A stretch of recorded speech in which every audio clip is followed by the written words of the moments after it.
pregnancy, there's so much positive sense around it that sometimes, people become unaware that, for the mother, it can be an apprehension in itself, getting pregnant and giving birth to a child just within 9 months.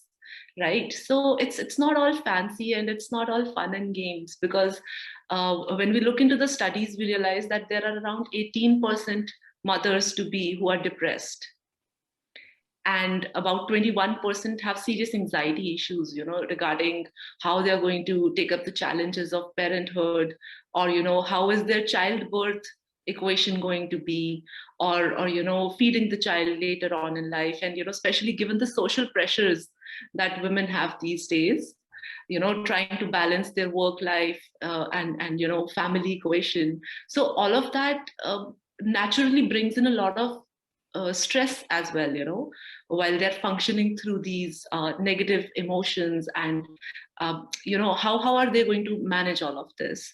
So when I talk about mindfulness, I would say that it is something that has a lot of value to being non-judgmental to yourself, or gaining the patience that is required in parenthood, or having a mindset that is very fresh when it comes to the outlook towards how you're going to receive your child.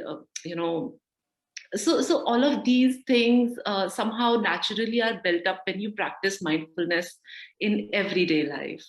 And I would definitely say, as a therapist, that's something that is very low cost and accessible kind of therapy when it comes to how you gain control of yourself.